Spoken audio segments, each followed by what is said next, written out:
where the mind is without fear and the head is held high, where knowledge is free.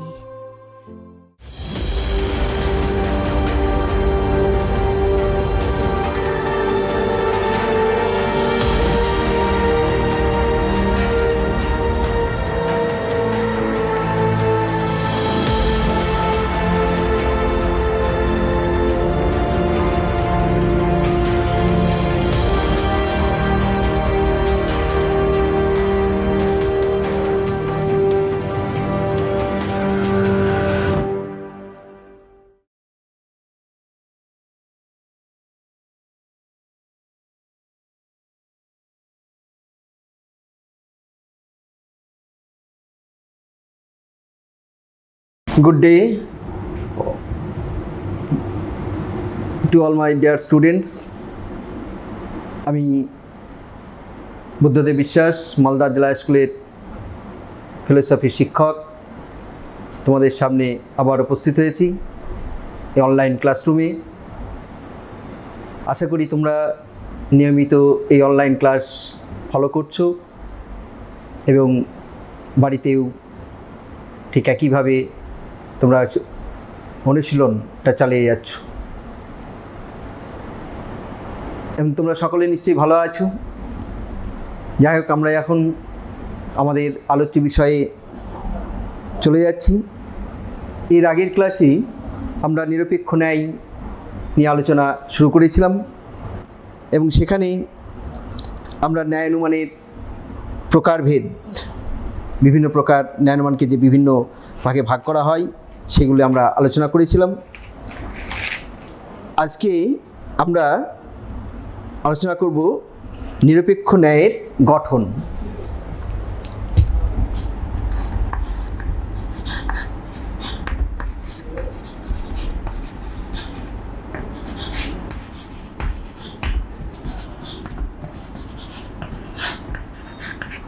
নিরপেক্ষ ন্যায়ের গঠন।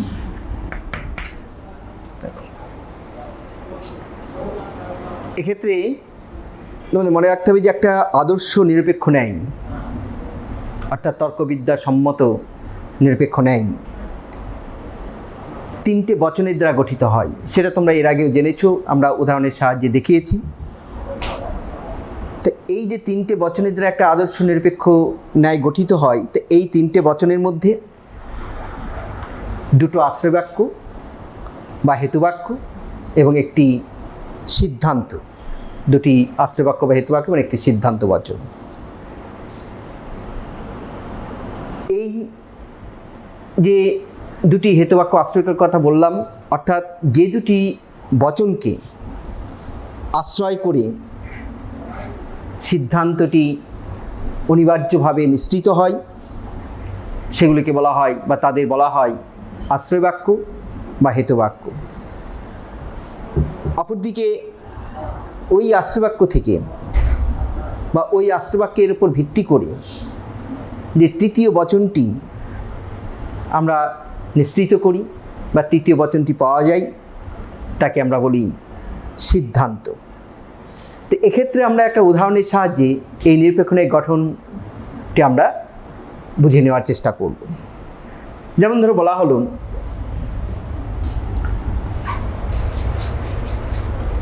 জি সকল মানুষ হয়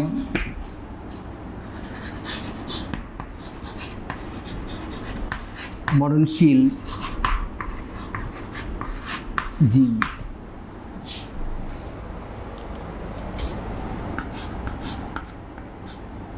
সকল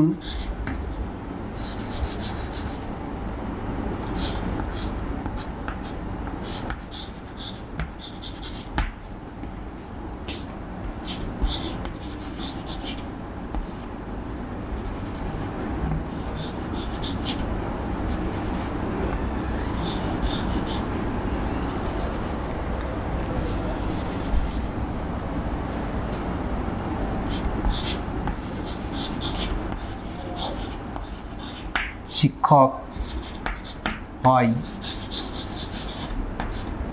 মানুষ।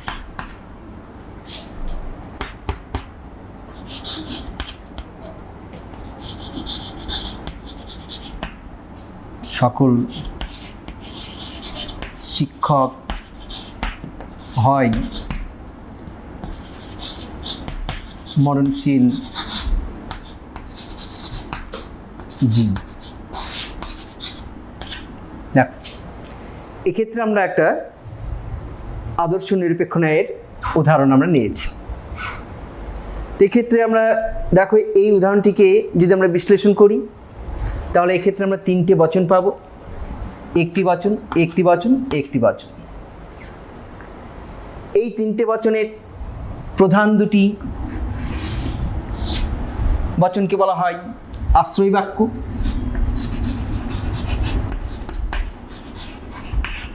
বা হেতু বাক্য। আর এই দুটি আশ্রয় বাক্য থেকে যে সিদ্ধান্তটি নিঃসৃত হয়েছে সেটাকে আমরা বলি সিদ্ধান্ত, যেটা আমরা কিছুক্ষণ আগেই বললাম। তো এই উদাহরণটিতে আমরা কি দেখতে পাচ্ছি যে সকল মানুষ হয় মরণশীল জীব এবং সকল শিক্ষক হয় মানুষ। এই বচন দুটি কে আমরা বলছি আশ্রয় বাক্য বা হেতু বাক্য, আর সকল শিক্ষক হয় মরণশীল জীব, এই তৃতীয় বচনটিকে আমরা বলছি সিদ্ধান্ত। এখানে তাহলে আমরা কি দেখলাম যে একটা নিরপেক্ষ ন্যায়ে তিনটি বচন থাকবে, দুটি আশ্রয় বাক্য আর একটি সিদ্ধান্ত। নেক্সট হচ্ছে তাহলে আমরা বৈশিষ্ট্য কি পেলাম যে তিনটি বচন থাকবে, দুটি আশ্রয় বাক্য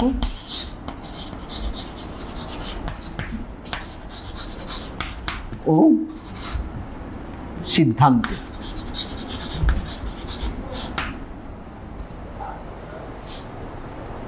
দুই নম্বর কি, এই যে তিনটে বচন, এই তিনটে বচনে প্রত্যেকটি ন্যায়ের মানে মোট তিনটে পদ থাকে, তিনটে পদ, তিনটি পদ থাকবে, প্রতিটি দুবার করে ব্যবহৃত হবে,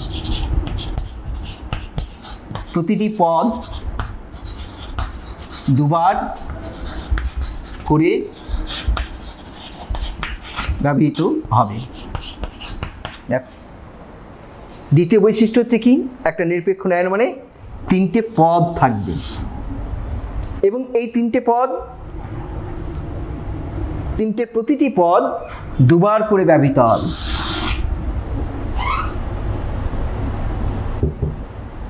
যেহেতু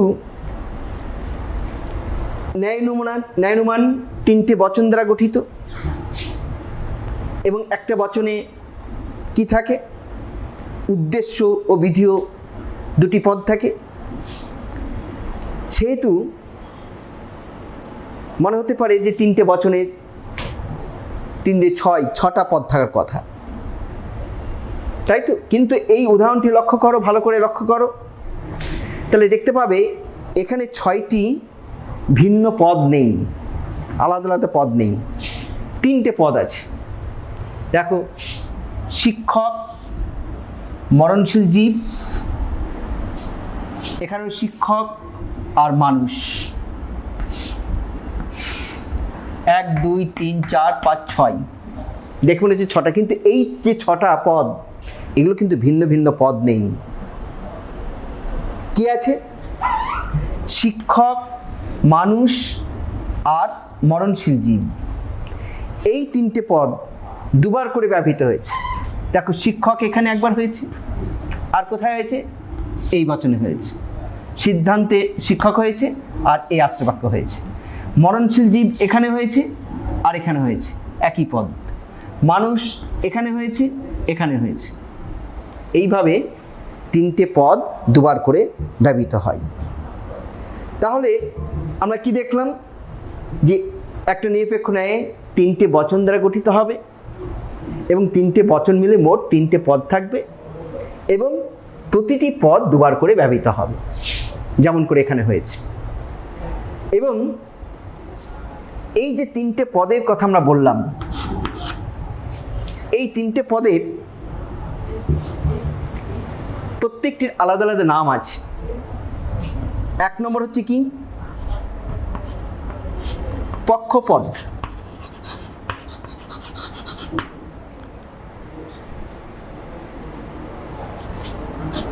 দুই নম্বর সাধ্যপদ, তিন নম্বর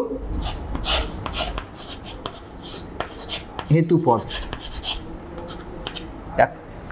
এই যে তিনটে পদের কথা আমরা বললাম, এই তিনটে পদ কি কি? পক্ষপদ, সাধ্যপদ আর হেতুপদ। পক্ষপদ, সাধ্যপদ আর হেতুপদ। এই পক্ষপদটা কি? যে পদটি সিদ্ধান্তের উদ্দেশ্য স্থানে থাকে তাকে বলা হয় পক্ষপদ। অর্থাৎ সিদ্ধান্তের উদ্দেশ্য পদ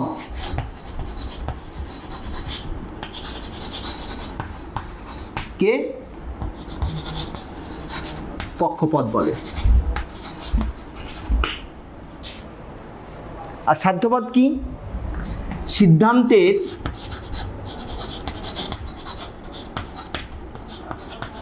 বিধেয় পদ কে সাধ্যপদ বলে। আর হেতুপদ কি? যে পদ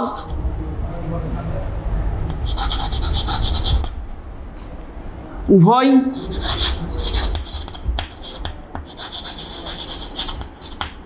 আশ্রয় বাক্যে থাকে কিন্তু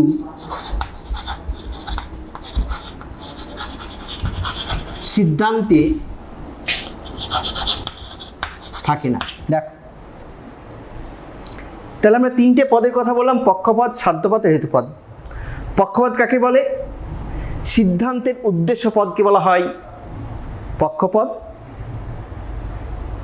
আর সাধ্যপদ কাকে বলে? সিদ্ধান্তের বিধেয় পদকে বলা হয় সাধ্যপদ। অর্থাৎ সিদ্ধান্তের বিধেয় স্থানে যে পদ থাকে তাকে বলা হয় সাধ্যপদ।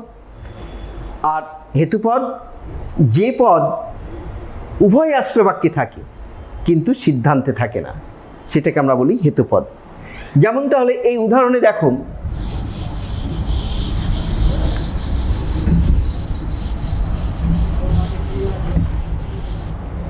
এখানে যে উদাহরণটি আমরা নিয়েছি, সিদ্ধান্ত বাক্য কোনটি? এটি।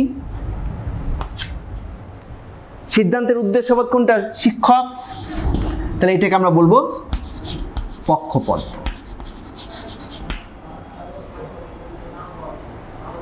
সিদ্ধান্তের বিধেয় পদ কোনটা? মরণশীল জীব। তাহলে সংজ্ঞা অনুযায়ী এটাকে আমরা বলবো সাধ্যপদ। হলো। হেতুপদ যে পদ উভয় আশ্রয় বাক্যে থাকে কিন্তু সিদ্ধান্তে থাকে না। কোন পদটা উভয় আশ্রয় বাক্যে আছে কিন্তু সিদ্ধান্তে নেই? দেখো, মানুষ উভয় আশ্রয় বাক্যে আছে,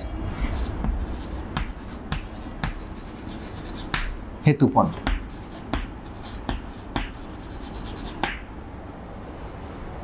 হলো। এবং তাহলে এই যে আমরা তিনটে পদ পেলাম, পক্ষপদ, সাধ্যপদ, হেতুপদ, এবং কোন পদটি কোথায় থাকে সেটা আমরা জানলাম। কি? সিদ্ধান্তের উদ্দেশ্য পদকে বলা হয় পক্ষপদ, সিদ্ধান্তের বিধেয় পদকে বলা হয় সাধ্যপদ, আর যে পদটি উভয় আশ্রয় বাক্যে থাকে কিন্তু সিদ্ধান্তে থাকে না তাকে বলে হেতুপদ। এবং এক্ষেত্রে আমরা উদাহরণে আমরা দেখলাম সংজ্ঞা অনুযায়ী তাহলে শিক্ষকটা হচ্ছে পক্ষপদ, মরণশীল জীব হচ্ছে সাধ্যপদ, মানুষটা হচ্ছে হেতুপদ। এটাও তাহলে এটা কি? পক্ষপদ। পক্ষপদ। মরণশীল জীব এটা সাধ্যপদ। তাহলে এই যে আমরা তিনটে পদ, তাহলে এই পক্ষপদ এখানে একবার ব্যবহৃত হয়েছে, এই বাক্যে একবার হয়েছে, একই পদ। সাধ্যপদ এখানে একবার হয়েছে, এখানে একবার ব্যবহার হয়েছে, একই পদ। হেতুপদ তো এখানে একবার হয়েছে, এখানে একবার হয়েছে। তাহলে পক্ষ, সাধ্য এবং হেতু এই তিনটে পদই দুবার করে ব্যবহৃত হয়েছে একই অর্থে। এখানে এই তিনটে পদ ভিন্ন ভিন্ন অর্থ নয়। এখন আমরা এই নিরপেক্ষ ন্যায় অর্থাৎ তর্কবিদ্যার আলোচনার সুবিধার জন্য যুক্তিবিজ্ঞানে এই যে আমরা তিনটে পদের কথা বললাম, এই তিনটে পদকে একটা বর্ণ প্রতীকের সাহায্যে আমরা দেখাতে পারি। অর্থাৎ এই তিনটে পদের জন্য আমরা তিনটে বর্ণ প্রতীক ব্যবহার করি। যেমন পক্ষপদ হিসাবে সাবজেক্ট, সাবজেক্ট এস, সাধ্যপদ পি, আর হেতুপদ এম। তাহলে এটা এস, সাধ্যপদ পি, হেতুপদ এম। অর্থাৎ পক্ষপদ সমান এস, সাধ্যপদ সমান পি, হেতুপদ সমান M. M for middle term, P for predicate, S for subject. এই গেল তিনটে পদ। এখন এই প্রসঙ্গে প্রথমেই নিরপেক্ষ ন্যায়ের যে গঠন সম্পর্কে যে বৈশিষ্ট্য, প্রথম বৈশিষ্ট্য আমরা বলেছিলাম যে একটা নিরপেক্ষ ন্যায়ের মধ্যে তিনটে বচন দ্বারা গঠিত হবে, দুটি আশ্রয়বাক্য এবং একটা সিদ্ধান্ত। তো এই যে পদের যে অবস্থান, এই তিনটে বচনে যে পদের অবস্থান, এই পদের অবস্থান অনুযায়ী আমরা যে দুটি আশ্রয়বাক্যের কথা বলেছি, সেই দুটি আশ্রয়বাক্যের আলাদা আলাদা নাম আছে। কি?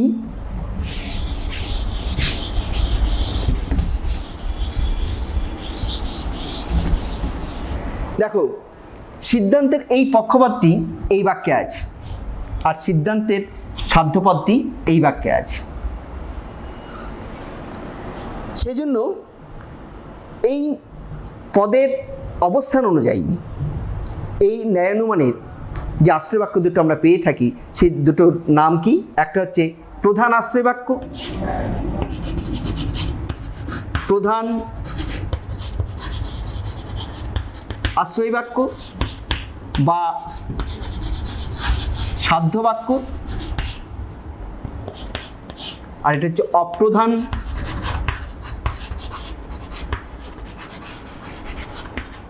আশ্রয়বাক্য বা পক্ষবাক্য। এই প্রধান আশ্রয়বাক্যটা কি? সাধ্যপদটি, সিদ্ধান্তের সাধ্যপদটি যে বাক্যে থাকে, সিদ্ধান্তের সাধ্যপদ টি যে বাক্যে থাকে তাকে সাধ্যবাক্য বা প্রধান আশ্রয়বাক্য বলে। প্রধান আশ্রয় সাধ্যবাক্য কি? সিদ্ধান্তের সাধ্যপদটি যে বাক্যে থাকে তাকে সাধ্যবাক্য বা প্রধান আশ্রয়বাক্য। আর অপ্রধান আশ্রয়বাক্য সিদ্ধান্তের পক্ষপদটি যে বাক্যে থাকে তাকে পক্ষবাক্য বলে। তাহলে কি পেলাম? সিদ্ধান্তের সাধ্যপদটি যে বাক্যে থাকে তাকে সাধ্যবাক্য বলে। তো এখানে সিদ্ধান্তের সাধ্যপদটি মননশীল জীব কোন বাক্যে আছে? এই বাক্যে আছে, প্রথম বাক্যে। তাহলে এইটাকে, এই প্রথম বাক্যটিকে তাহলে আমরা বলবো প্রধান আশ্রয় বাক্য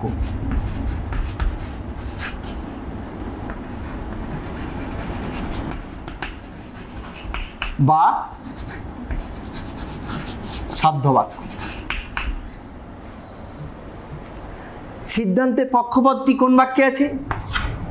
এই বাক্যে আছে। তাহলে সিদ্ধান্তের পক্ষপদের অবস্থান অনুযায়ী এই বাক্যটিকে আমরা কি বলবো? পক্ষবাক্য, অপ্রধান আশ্রয় বাক্য।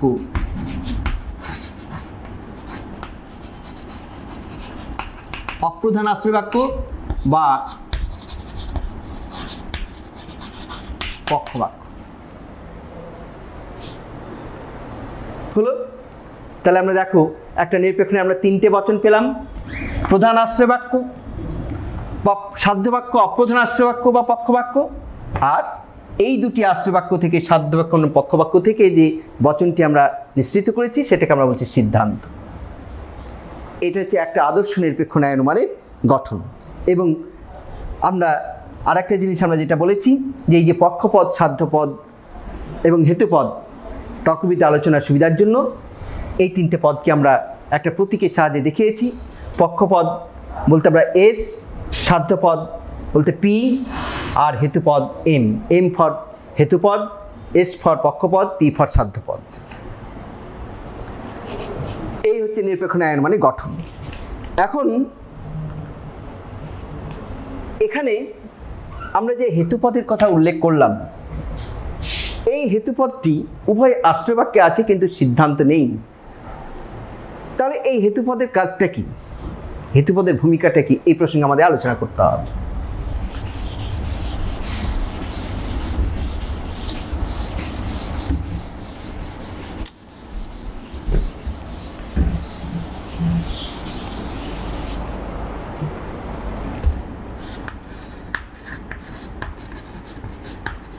হেতুপদের ভূমিকা দেখ, একটি নিরপেক্ষ ন্যায় অনুমানে হেতুপদের একটা গুরুত্বপূর্ণ ভূমিকা আছে। সেই ভূমিকাটা কি তোমরা কিছুক্ষণ আগে জানলে যে ন্যায় অনুমানের যে পদটি কেবলমাত্র দুটি আশ্রয় বাক্যে থাকে কিন্তু সিদ্ধান্তে থাকে না, তাকে বলা হয় হেতুপদ। এই হেতুপদের একটা গুরুত্বপূর্ণ ভূমিকা আছে। এই হেতুপদের কাজটা কি? হেতুপদের কাজ হচ্ছে সাধ্যপদ এবং পক্ষপদের মধ্যে সংযোগ স্থাপন করা। কারণ তোমরা কিছুক্ষণ আগে একটা উদাহরণে দেখলে যে সাধ্যপদ সিদ্ধান্ত, যে সিদ্ধান্ত বচনটা আমরা নিঃসরণ করেছি সেখানে পক্ষপদ আর সাধ্যপদ আছে। সেটা আমরা কীভাবে পেলাম? যেমন সকল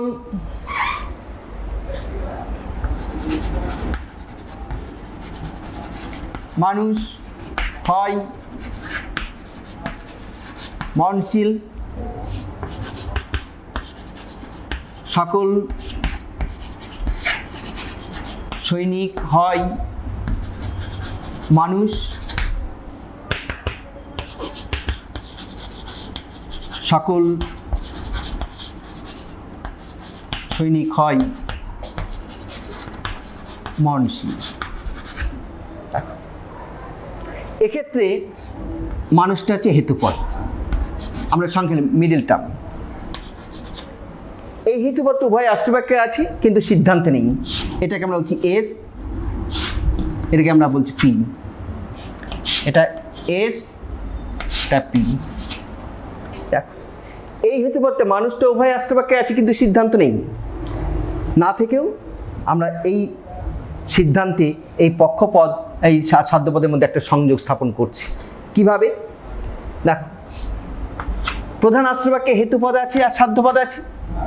প্রধান আশ্রয় বাক্যে হেতুপদ সাধ্যপদের সাথে সংযোগ স্থাপন করছে, আবার অপ্রধান আশ্রয় বাক্যে হেতুপদটা পক্ষপদের সাথে সংযোগ স্থাপন করছে। করে এই দুটি আশ্রয় বাক্য থেকে সিদ্ধান্তে সাধ্যপদ ও পক্ষপদের সাথে একটা সংযোগ স্থাপন করছে। এই কেননা এক্ষেত্রে একটি আশ্রয় বাক্যে পক্ষপদ এবং পক্ষবাক্যে পক্ষপদ এবং সাধ্যপদের মধ্যে কোনো প্রত্যক্ষ যোগ নেই, কারণ এখানে সাধ্যপদ আছে, এখানে পক্ষপদ আছে। তাহলে এই সাধ্যপদের সাথে পক্ষপদের কোনো প্রত্যক্ষ সংযোগ নেই, কারণ প্রধান আশ্রয় সাধ্যপদ আছে কিন্তু পক্ষপদ নেই, আবার অপ্রধান আশ্রয় পক্ষপদ আছে কিন্তু সাধ্যপদ নেই। তাই এই সাধারণ পদ রূপে হেতুপদ কি করছে? প্রধান আশ্রয় হেতুপদ প্রধান আশ্রয় সাধ্যপদের সঙ্গে সংযুক্ত হচ্ছে, সংযোগ স্থাপন করছে, এবং অপ্রধান আশ্রয় পক্ষপদের সঙ্গে সম্পর্ক স্থাপন করছে, করে সিদ্ধান্তে কি করছে? পক্ষপদের সাথে সাধ্যপদের সংযোগ স্থাপন করছে। কাজেই এই হেতুপদের দ্বারা এই হেতুপদ আশ্রয় বাক্য দুটিতে যদি না থাকে, মধ্যপদ হিসেবে না থাকে, মধ্যস্থতা স্থাপন না করে, তাহলে কখনোই ন্যায় অনুমান গঠন করা সম্ভব নয়। আর হেতুপদের দ্বারাই আমরা ন্যায় অনুমানকে অমাধ্য অনুমান থেকে আলাদা করতে পারি। কেননা অমাধ্য অনুমানে তোমরা দেখেছো যে আবর্তন বিবর্তন সেখানে কোনো হেতুপদ থাকে না, কিন্তু হেতুপদের উপস্থিতি ন্যায় অনুমানের একটি অন্যতম প্রধান বৈশিষ্ট্য বলা যায়।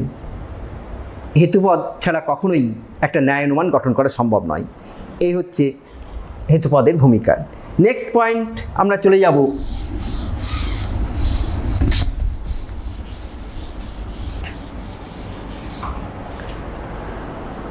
নিরপেক্ষ ন্যায়ের সংস্থান।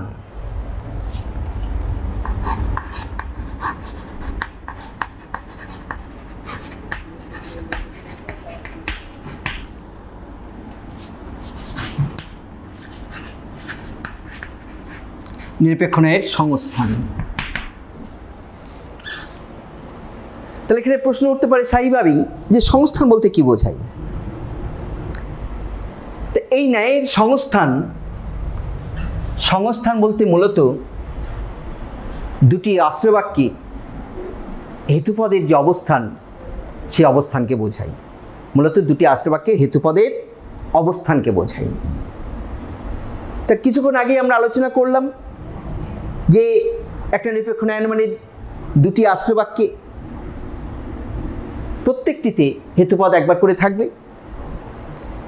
এখন প্রধান আশ্রয় বাক্যে হেতুপদটা কোন স্থানে থাকবে? কারণ প্রধান আশ্রয় বাক্যে একটি বচন, সেখানে উদ্দেশ্য বিধেয় আছে।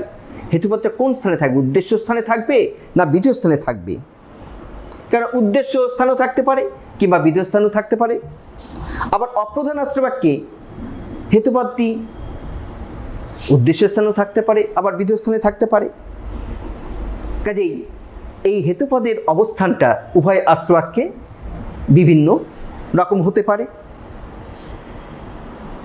তাই এই সংস্থান বলতে কি বোঝায়? এর উত্তরে আমরা বলতে পারি কি, যে একটি নিরপেক্ষ ন্যায় অনুমানে দুটি আশ্রয় বাক্যে হেতুপদের বিভিন্ন অবস্থান অনুযায়ী ন্যায়ের যে ভিন্ন ভিন্ন আকার হয় তাকে বলা হয় সংস্থান। সংজ্ঞাটা একটু, নিরপেক্ষ ন্যায় অনুমানে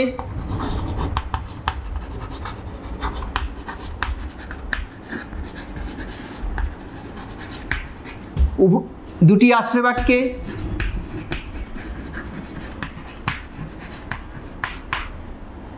হেতুপদের অবস্থান অনুযায়ী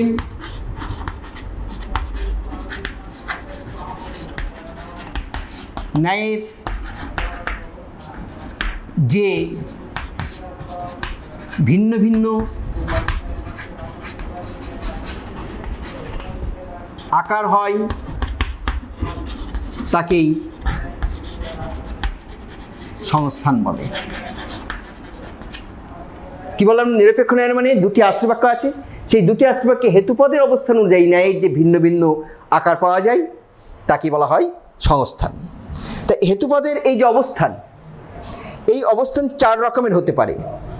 তর্কবিজ্ঞানী কার্ভেত রিড একটা ছকের সাহায্যে এই চার রকম সংস্থানকে বুঝিয়েছেন। এই সংস্থান চার প্রকার।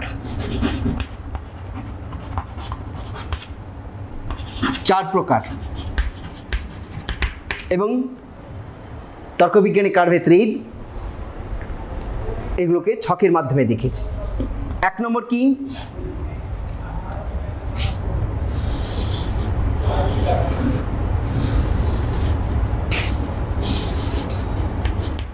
দেখো এম পি এস এম 1 নম্বর, 2 নম্বর,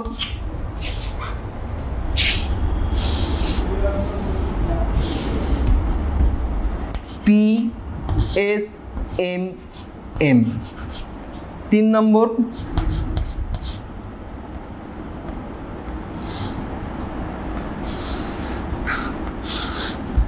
পি এস এম এম 4 নম্বর,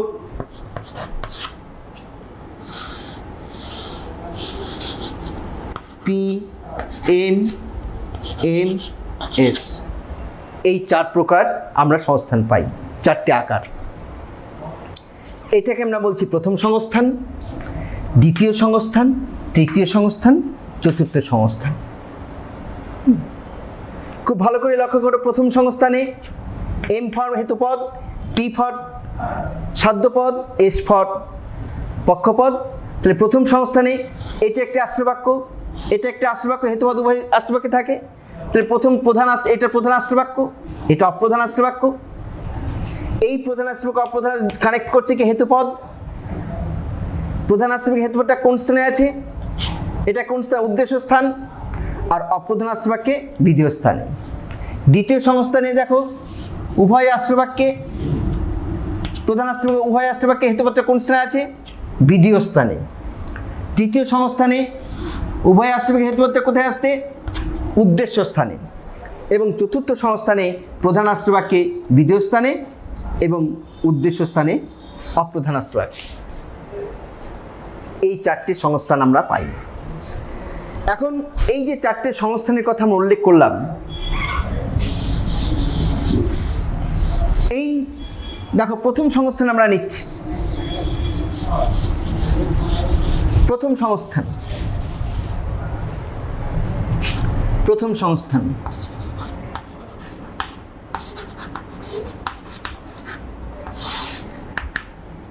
প্রথম সংস্থান আকারটা কেমন পেয়েছি আমরা,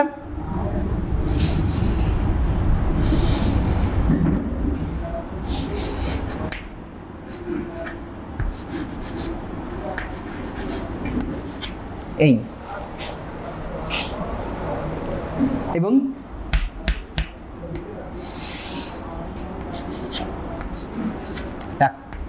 প্রধান আশ্রবাক্য, অপ্রধান আশ্রবাক্য, সিদ্ধান্ত। তাহলে এর থেকে আমরা আকারটা কি পেতে পারি,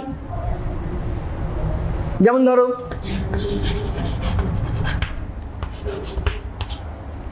সকল এম হয় পি, সকল এস হয় এম, therefore সকল এস হয় পি। দেখো এটা প্রধান আশ্রবাক্য, অপ্রধান আশ্রবাক্য আর সিদ্ধান্ত। প্রথম সংস্থান অনুযায়ী আমরা একটা নিরপেক্ষ ন্যায়ের একটা আকার আমরা এইভাবে গঠন করতে পারি। তাহলে এটা যদি প্রধান, তাহলে কী হবে, সকল এম হয় পি, এ করলে সকল এস হয় এম, অপ্রধান আশ্রবাক্য, তার থেকে আমরা সিদ্ধান্ত সকল এস হয় পি। এটা গেল প্রথম সংস্থান। নেক্সট দ্বিতীয় সংস্থান, দ্বিতীয় সংস্থান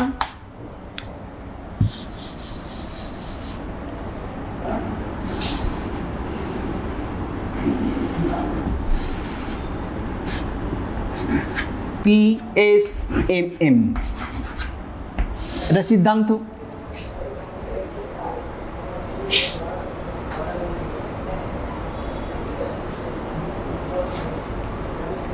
দেখো এটা আমরা এভাবে করতে পারি। এ দিয়ে যদি করি তাহলে কি হবে, সকল পি হয়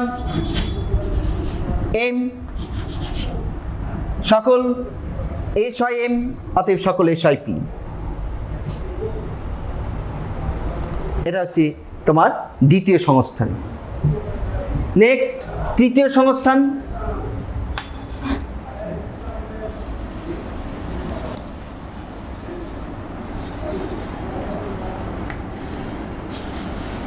পি এস এম এম।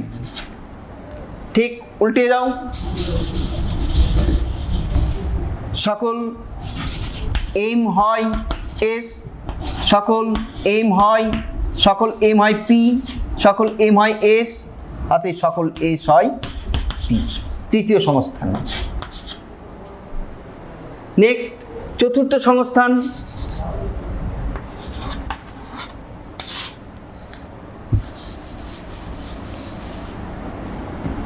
চতুর্থ আকারটা কেমন?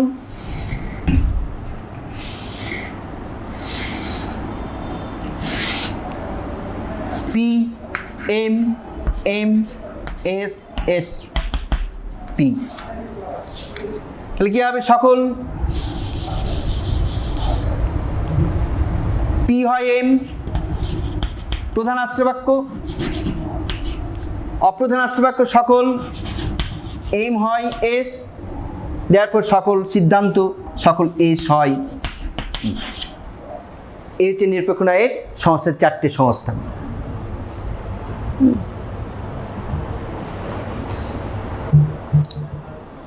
এরপরে আমরা চলে যাব নেক্সট পয়েন্ট, নিরপেক্ষ ন্যায়ের মূর্তি।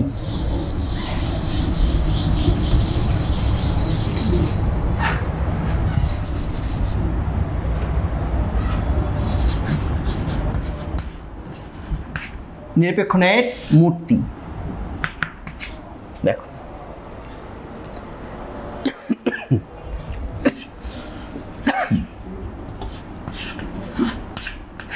নিরপেক্ষ ন্যায়ের মূর্তি।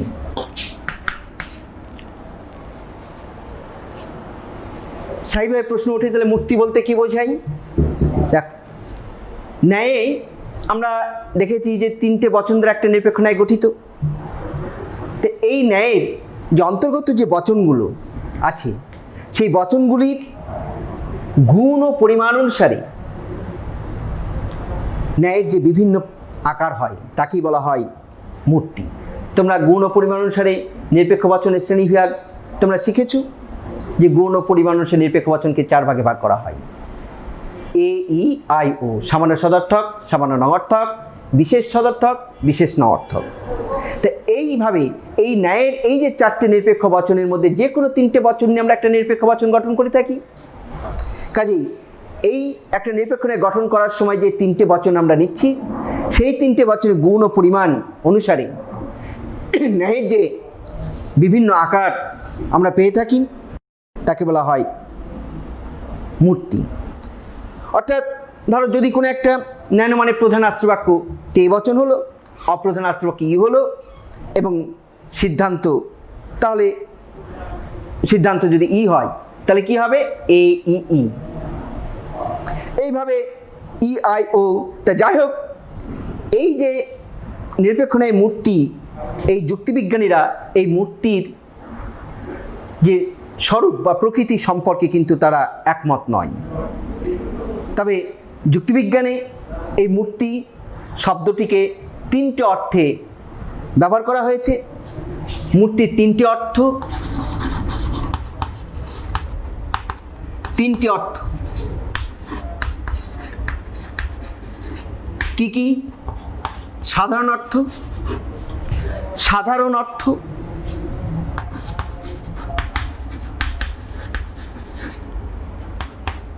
ব্যাপক অর্থ, সাধারণ অর্থ, ব্যাপক অর্থ, আর একটা হচ্ছে সংকীর্ণ অর্থ।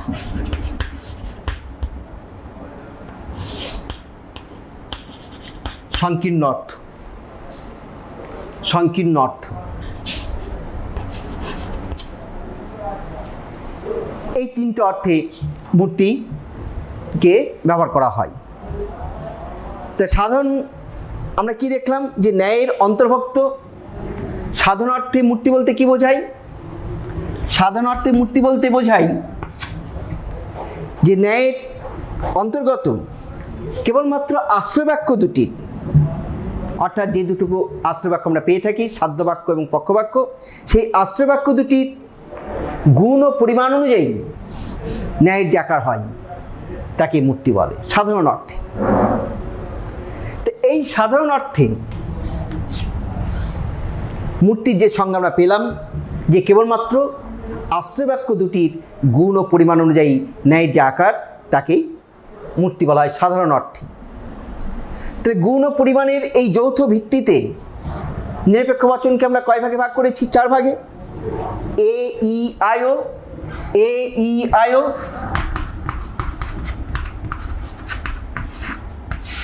গুণ ও পরিমাণ অনুসারে নিরপেক্ষ বচন 4 প্রকার। এই 4 প্রকার বচনের যে কোনো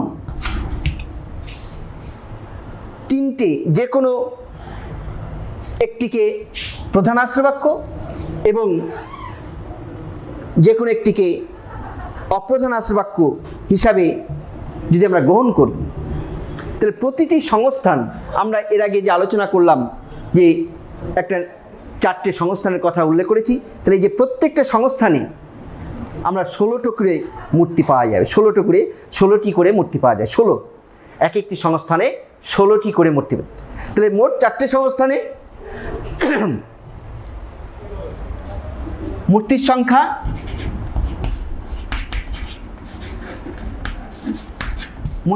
কত হবে? 16 × 4 = 64। তাহলে সাধারণ অর্থে মূর্তিটাকে যদি আমরা গ্রহণ করি, তাহলে 4টে সংস্থানে মূর্তির সংখ্যা দাঁড়াবে 64। এবার হচ্ছে ব্যাপক অর্থ। ব্যাপক অর্থে কি? একটা নিরপেক্ষণে দুটি আশ্রয় বাক্য ছাড়াও আরেকটি বচন থাকে সিদ্ধান্ত। তো এই ব্যাপক অর্থে দুটি আশ্রয় বাক্য ছাড়াও সিদ্ধান্তের গুণ ও পরিমাণকে গ্রহণ করা হয়।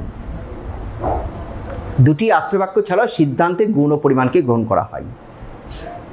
অর্থাৎ ব্যাপক অর্থে দুটি আশ্রয় বাক্য ও সিদ্ধান্তের গুণ ও পরিমাণ অনুযায়ী ন্যায়ের যে আকার হয় তাকেই বলা হয় মূর্তি। এখন এই আশ্রয় বাক্য আর সিদ্ধান্ত মিলে যদি ন্যায়ের 3টে বচনই গুণ ও পরিমাণকে ধরা হয়, তাহলে পূর্বের যে 16টি মূর্তি আমরা পেয়েছি, সেই 16টি মূর্তির আবার 4টে মূর্তি হবে। তাহলে একটি সংস্থার মূর্তির সংখ্যা কত হবে? 16 64 একটি সংস্থানে, একটি সংস্থানে। তাহলে 4টি সংস্থানে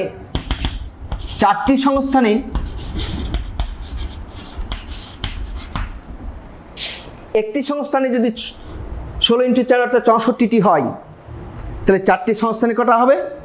64 × 4 = 256টি মূর্তি। তাহলে আমরা কি দেখলাম? যে ব্যাপক অর্থে ন্যায়ের মূর্তির সংখ্যা হচ্ছে 256টি। নেক্সট হচ্ছে কি? সংকীর্ণ অর্থে।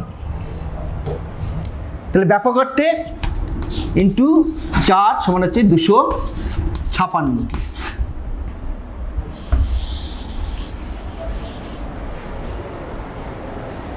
মূর্তির সংখ্যা।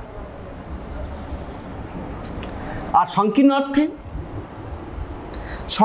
মূর্তি বলতে কি বোঝায়? এই অর্থে মূর্তি বলতে কেবলমাত্র বৈধ আকারকেই বোঝায়। সংকীর্ণ অর্থ মূর্তি বলতে কেবলমাত্র নিরপেক্ষ ন্যায়ের বৈধ আকারকেই, অর্থাৎ কেবলমাত্র বৈধ নিরপেক্ষকেই বোঝানো হয়ে থাকে। অর্থাৎ নিরপেক্ষ ন্যায়ের আশ্রয় বাক্য দুটির গুণ ও পরিমাণ অনুসারে যে বৈধ আকার পাওয়া যায় তাকেই বলা হয় মূর্তি। সংকীর্ণ অর্থে মূর্তি মানে কি? তাহলে নিরপেক্ষ ন্যায়ের আশ্রয় বাক্য দুটির গুণ ও পরিমাণ অনুযায়ী ন্যায়ের যে বৈধ আকার পাওয়া যায় তাকেই বলা হয় মূর্তি। তাহলে এই যে বৈধ আকারকেই যদি শুধুমাত্র মূর্তি বলা হয়, তাহলে আমরা এই যে প্রচলিত যুক্তিবিজ্ঞানে 4টে সংস্থানে মোট 19টা মূর্তিকে বৈধ মূর্তি বা শুদ্ধ মূর্তি বলা হয়। হ্যাঁ, এই সংকীর্ণ অর্থে বৈধ মূর্তি হচ্ছে 19টি। বৈধ মূর্তি বা শুদ্ধ মূর্তি, বৈধ মূর্তি বা শুদ্ধ মূর্তি হচ্ছে 19টি। আর বাকি এই 256টি আমরা পেয়েছি। এই 256টি মূর্তির মধ্যে কেবলমাত্র 19টা মূর্তি হচ্ছে বৈধ মূর্তি, আর বাকি সব মূর্তিগুলো হচ্ছে অবৈধ মূর্তি, অবৈধ আকার। এখন এই যে 19টা বৈধ মূর্তির কথা বলা হয়েছে, শুদ্ধ মূর্তির কথা বলা হয়েছে, 4টে সংস্থানে মোট 19টা শুদ্ধ মূর্তি আমরা পেয়ে থাকি। এখন এই প্রত্যেকটা সংস্থানে এই শুদ্ধ মূর্তিগুলোর বিভিন্ন নামকরণ করা হয়েছে বচন অনুসারে। যেমন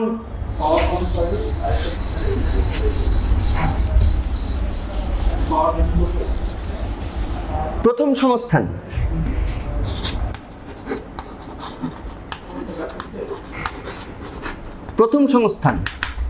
প্রথম সংস্থানে আমরা 4টি বৈধ মূর্তি পাই।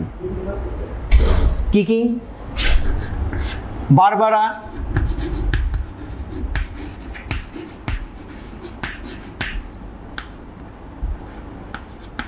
সিলারেন্ট,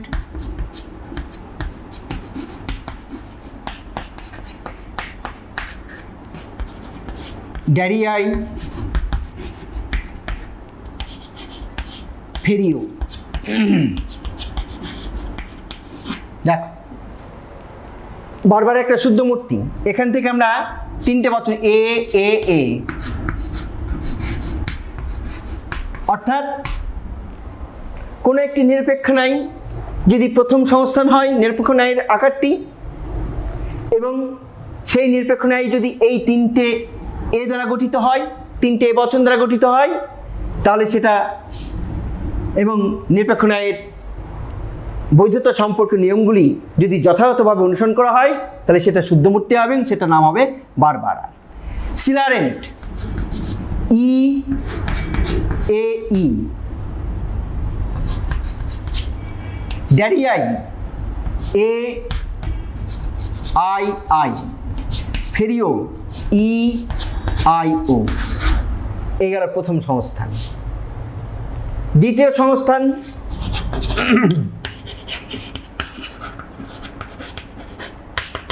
দ্বিতীয় সংস্থানে আমরা 4টে বৈধ মূর্তি পেয়ে থাকি। কি কি? সিজারি, এগুলো তোমাদের মনে রাখতে হবে। সিজারি, কেমেস্ট্রেস,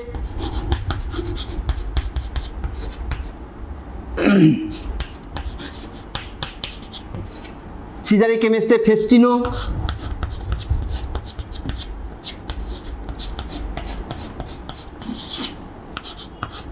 ব্যারোকো। দেখো, সিজারি কি পাচ্ছ? ই এ ই।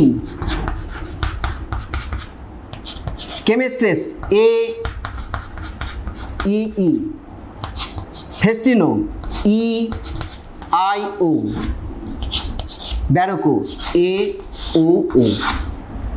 তাহলে কোনো একটি নিরপেক্ষ ন্যায় অনুমানে হেতুপদের অবস্থান অনুযায়ী দ্বিতীয় সংস্থান হয়, এবং দ্বিতীয় সংস্থানে এই সমস্ত বচনগুলি যেমন ই এ ই, এই 3টে বচন দ্বারা গঠিত হয়, এবং সেটা যদি বৈধ হয় তাহলে তার নাম হবে সিজারি। ঠিক একইভাবে সিজারি, কেমিস্ট্রি, ফেস্টিনো, ব্যারোকো এইভাবে নামকরণ করতে হবে বৈধ মূর্তিগুলোর।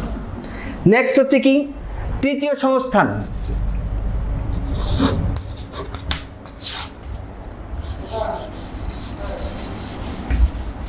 তৃতীয় সংস্থানে আমরা 6টি বৈধ মূর্তি পাই।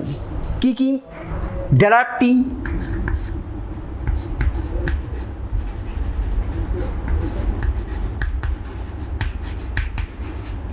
ড্যারাপ্টি, দিশামিস,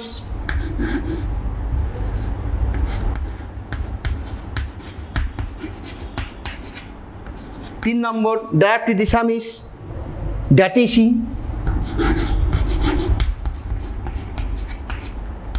4 নম্বর ডায়াপ্টিক হিসেবে ডায়াটেসি ফিলাপটন,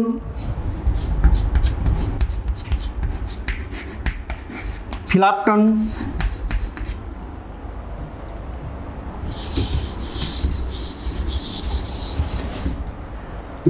ফিলাপটন 5 নম্বর বোকার্ডো,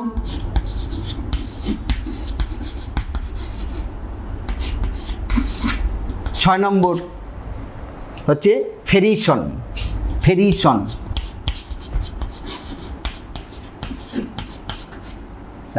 ডায়াপ্টি A A I, Disamis I A I,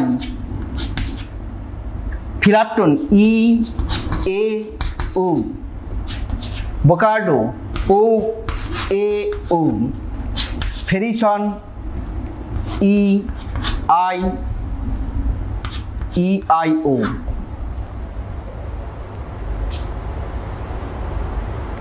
ডায়াটেসি A I I. এই 6টি বৈধ মূর্তি পাই আমরা তৃতীয় সংস্থানে। নেক্সট চতুর্থ সংস্থান।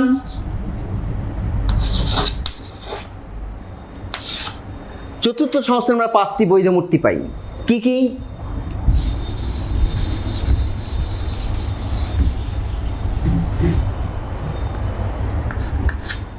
চতুর্থ সংস্থানে আমরা 5টি বৈধ মূর্তি কি কি? ব্রাহ্মণটিপ, ব্রাহ্মণটিপ,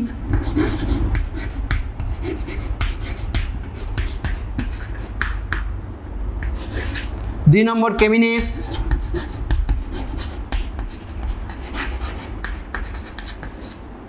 3 নম্বর ব্রাহ্মণটিপ কেমিনেস, ডিমারিস,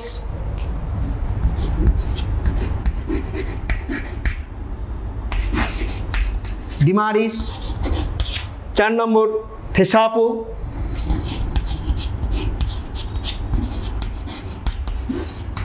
5 নম্বর হচ্ছে ফেসিসন।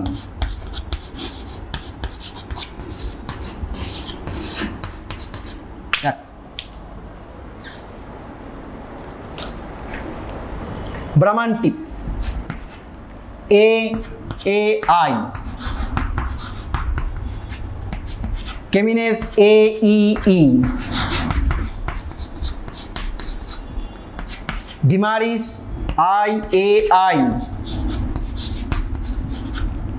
ফেসাপো E A O, Fresison E I O.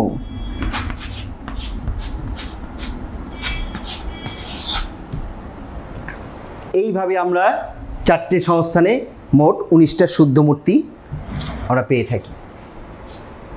এই গেল ন্যায়ের মূর্তি। নেক্সট আমরা আলোচনা করব নিরপেক্ষ ন্যায়ের সাধারণ নিয়মাবলী।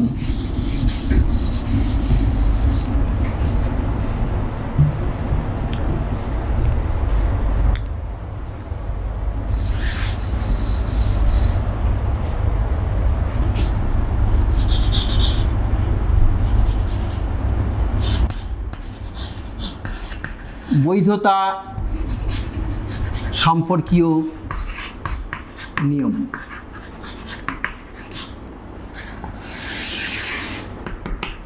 এখন দেখ, আমরা নিরপেক্ষ ন্যায়ের গঠন নিয়ে আলোচনা করলাম, নিরপেক্ষ ন্যায়ের সংস্থান মূর্তি নিয়ে আমরা আলোচনা করলাম।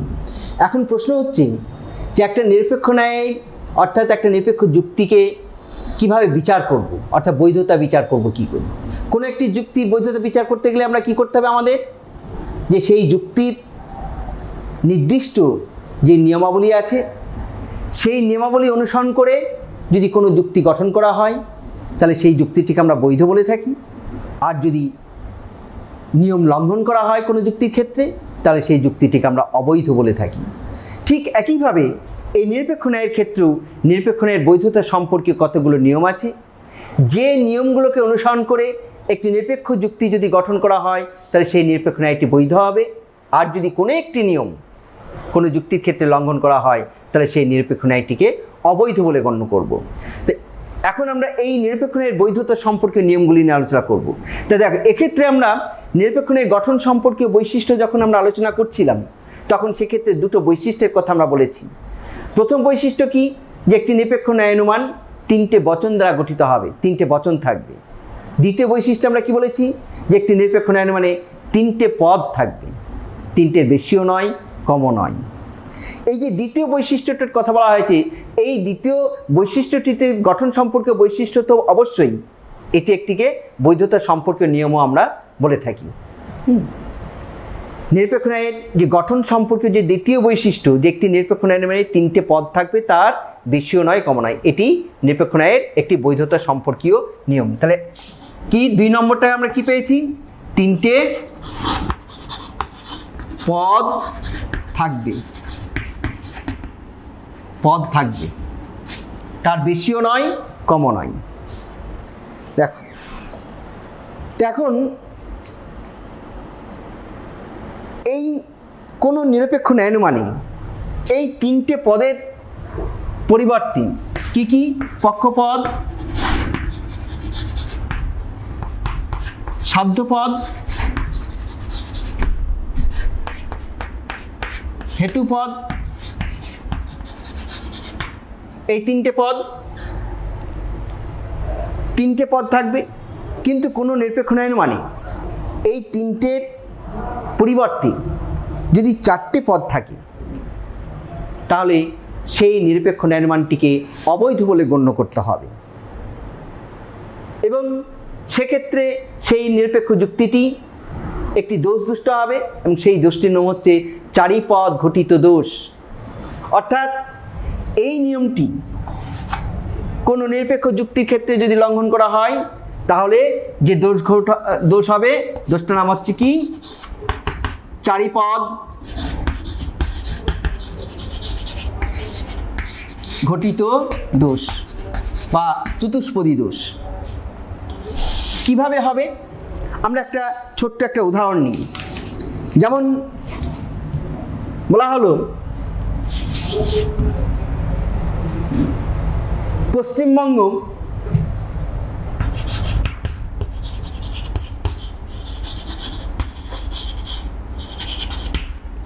পশ্চিমবঙ্গ হয় ভারতের অন্তর্ভুক্ত।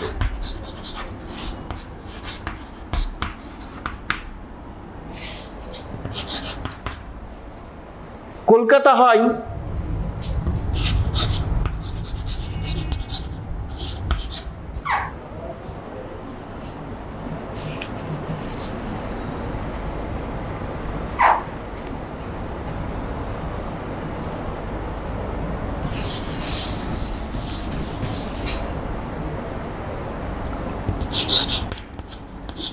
সকল নাগরিক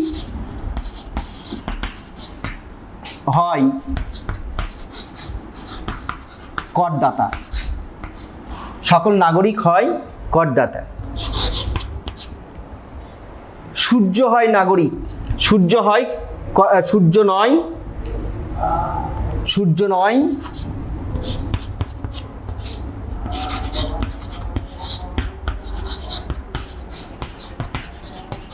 করদাতা। অতএব সূর্য নয় নাগরিক। দেখ, এখানে আমরা একটা উদাহরণ নিয়েছি। এখানে এটা সিদ্ধান্ত, এটা হচ্ছে পক্ষপদ পি এস, সাধ্যপদ পি, করদাতা এটা হচ্ছে হেতুপদ, এটাও হেতুপদ।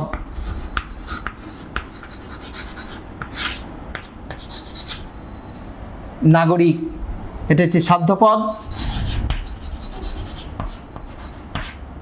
সূর্য পক্ষপদ। দেখ, সকল প্রধান আশ্রমকে কি পেয়েছি, সকল নাগরিক হয় করদাতা। অপ্রধান আশ্রম কি, সূর্য নয় করদাতা। তার থেকে আমরা একটা সিদ্ধান্ত গ্রহণ করেছি যে সূর্য নয় নাগরিক। এক্ষেত্রে দেখো প্রধান রাষ্ট্রবাক্যে এই যে হেতুপদটা আছে, হেতুপদটা কি করদাতা, আবার অপ্রধান রাষ্ট্রবাক্য হেতুপদে ব্যবহৃত হয়েছে করদাতা। তাহলে এখানে প্রধান রাষ্ট্রবাক্যে হেতুপদ এই করদাতা এই শব্দের অর্থটা কি? এই খাজনা অর্থে ব্যবহৃত হয়েছে। খাজনা অর্থে সকল নাগরিক হয় করদাতা, সকল নাগরিকই খাজনা দেয়, করদাতা খাজনা অর্থে ব্যবহৃত হয়েছে। কিন্তু অপ্রধান রাষ্ট্রবাক্যে সূর্য নয় করদাতা, এখানে এই করদাতা কথার অর্থ কি? কিরণ দেওয়া, কিরণ অর্থে। তাহলে এখানে আমরা দেখতে পাচ্ছি যে প্রধান রাষ্ট্রবাক্যে করদাতা এই হেতুপদটি যে অর্থে ব্যবহৃত হয়েছে, অপ্রধান রাষ্ট্রবাক্যে করদাতা এই হেতুপদটি একই অর্থে ব্যবহৃত হয়নি, হেতুপদটি ভিন্ন ভিন্ন অর্থে ব্যবহৃত হয়েছে। কিন্তু আমরা কি বলেছিলাম যে একটি নিরপেক্ষ ন্যায়ের মানে তিনটে পদ থাকবে, তার বেশিও নয় কমও নয়, এবং এই তিনটে পদ দুবার করে ব্যবহৃত হবে, প্রতিটি পদ দুবার করে ব্যবহৃত হবে এবং একই অর্থে ব্যবহৃত হবে। কিন্তু এক্ষেত্রে আমরা দেখতে পাচ্ছি যে এই হেতুপদটি প্রধান রাষ্ট্রবাক্যে খাজনা অর্থে ব্যবহৃত হয়েছে আর অপ্রধান রাষ্ট্রবাক্যে কিরণ অর্থে ব্যবহৃত হয়েছে। ফলে কি হয়েছে? চারটে পদ হয়ে গেছে। এই একটা পদ, এই একটা পদ, এই একটা পদ, এই একটা পদ, চারটে পদ। সূর্য, আমরা চারটে পদ পাচ্ছি। কি কি পদ পাচ্ছি এখানে? একটা হচ্ছে সূর্য, 2 নম্বর নাগরিক, 3 নম্বর করদাতা, 4 নম্বর এটাও করদাতা। একটা হচ্ছে খাজনা অর্থে, একটা হচ্ছে কিরণ অর্থে। কিন্তু একটা নিরপেক্ষ ন্যায় কি থাকবে? তিনটে পদ হবে, তার বেশিও নয় কমও নয়, কিন্তু এখানে চারটে রয়েছে। ফলে এই যে যুক্তিটি, এই যুক্তিটি কি? অবৈধ ন্যায় নিয়ম অনুযায়ী, যেহেতু এই নিয়মটিকে লঙ্ঘন করছে। এবং এক্ষেত্রে যুক্তিটি যে দোষ ঘটেছে সেই দোষটির নাম কি? চারিপদ ঘটিত দোষ, যেহেতু এখানে 4টি পদ রয়েছে। নেক্সট দ্বিতীয় নিয়ম হচ্ছে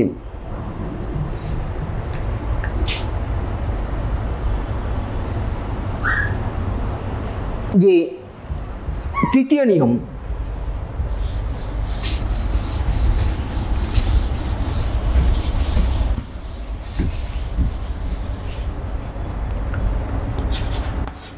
হেতুপদকে অন্তত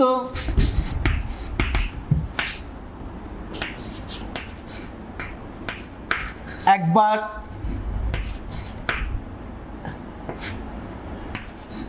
হেতুপদকে অন্তত একবার ব্যাপ্য হতে হবে।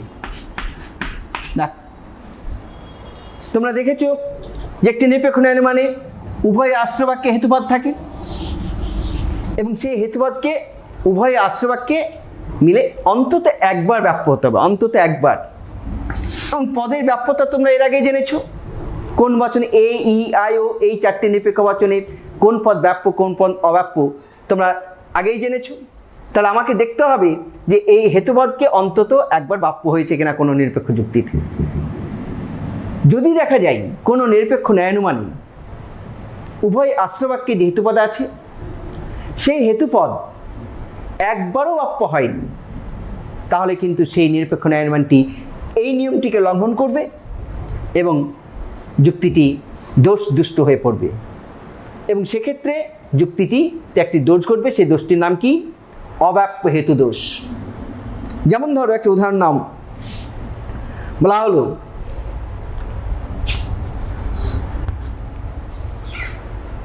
কোনো কোনো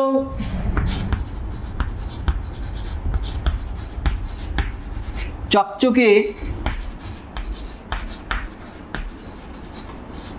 বস্তু নয় সোনা, কোনো কোনো চকচকে বস্তু নয় সোনা, এই ধাতুটি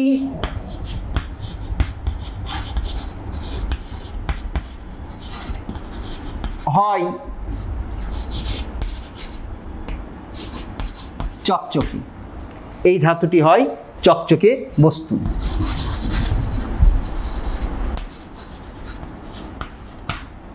অতএব এর থেকে আমরা সিদ্ধান্ত করতে পারি কি, যে এই ধাতুটি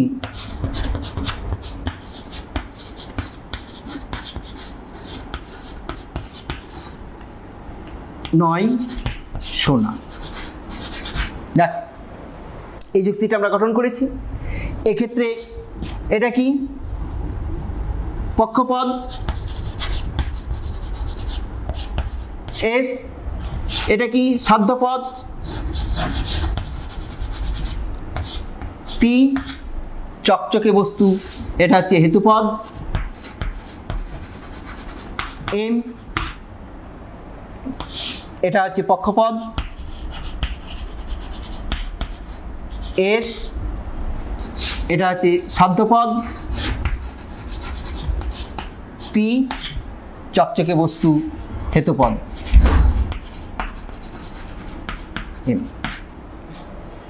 তাহলে দেখ, এই যুক্তিটিতে হেতুপদ কোনটা?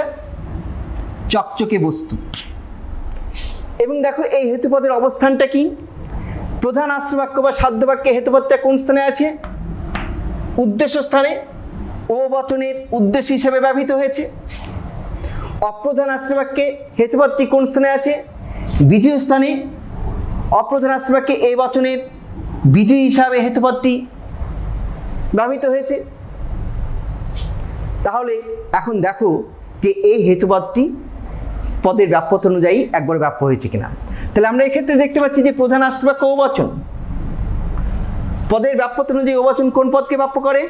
ও বচনে কেবলমাত্র বিধেয় পদ ব্যাপ্য হয়। কিন্তু এখানে বিধেয় স্থানে কি আছে? সাধ্য পদ আছে, উদ্দেশ্য স্থানে হেতুপদ আছে। তাহলে পদের ব্যাপ্যতা অনুযায়ী প্রধান আশ্রবাক্য ও বচন হয় এবং তার উদ্দেশ্য স্থানে হেতুপদটি থাকায় ব্যাপ্য হওয়ার সুযোগ পায়নি। ঠিক একইভাবে অপ্রধান আশ্রবাক্য এ বচন হওয়ায় এবং তার বিধেয় স্থানে হেতুপদটি থাকায় ব্যাপ্য হওয়ার সুযোগ পায়নি, কেননা এ বচন বিধেয় পদকে ব্যাপ্য করে না, কেবলমাত্র উদ্দেশ্য পদকে ব্যাপ্য করে। তাহলে এক্ষেত্রে আমরা দেখতে পাচ্ছি কি, যে উভয় আশ্রবাক্যে যে হেতুপদ আছে সেই হেতুপদ একবারও ব্যাপ্য হয়নি। কিন্তু নিয়মে কি বলা হয়েছে, যে হেতুপদকে অন্তত একবার ব্যাপ্য হতে হবে। আর এই নিয়মটিকে যদি লঙ্ঘন করা হয় কোনো নিরপেক্ষ যুক্তির ক্ষেত্রে, তাহলে সেই যুক্তিটি অবৈধ আকার হবে এবং সেক্ষেত্রে যে দোষ ঘটবে সেই দোষটিকে বলা হবে কি, অব্যাপ্য হেতু দোষ। অব্যাপ্য হেতু দোষ। তাহলে এটি একটি অবৈধ যুক্তি আকার এবং এক্ষেত্রে যে দোষ ঘটেছে সেই দোষটিকে বলা হচ্ছে অব্যাপ্য হেতু দোষ। প্রিয় ছাত্ররা, আমাদের সময় খুবই কম, আজকে সময় এখানেই শেষ হয়ে যাচ্ছে। আর এটা তোমরা জানো যে একটা বিশাল সবথেকে বড় চ্যাপ্টার এবং অনেক খুঁটিনাটি বিষয় যেটাকে তোমাদের জানতে হবে। তাহলে এক্ষেত্রে ন্যায়ের যে বৈধতা সম্পর্কে নিয়মের কথা আমরা বলছি, এখানে 10টা নিয়ম আছে। সেই 10টা নিয়মকে তোমাকে পুঙ্খানুপুঙ্খভাবে জানতে হবে, তবেই একটা নিরপেক্ষ ন্যায়ের বৈধতা বিচার করতে পারবে। এবং সেক্ষেত্রে তো সংস্থান, মূর্তি, এগুলো তো আছেই। তো যাই হোক, আমাদের সংক্ষিপ্ত সময়ের জন্যই আমরা এই অধ্যায়টিকে শেষ করতে পারলাম না, এখানেই আমাকে শেষ করতে হচ্ছে। পরবর্তীতে যদি কোনো সুযোগ আসে তাহলে চেষ্টা করব এই বাকি যে অংশটা থাকছে আমরা শেষ করার। আশা করি তোমরা এই অংশটা ভালো করে বুঝতে পেরেছো এবং এই অংশটা বাড়িতেও তোমরা চেষ্টা করবে, প্র্যাকটিস করবে এবং পরবর্তীতে তোমাদের নিকটবর্তী শিক্ষক শিক্ষিকা কাছ থেকে পরবর্তী অংশগুলো একটু বুঝে নেওয়ার চেষ্টা করবে। এই বলে এবং তোমরা সুস্থ থাকো, ভালো থাকো, এই আশা রেখে আজ এখানেই শেষ করছি।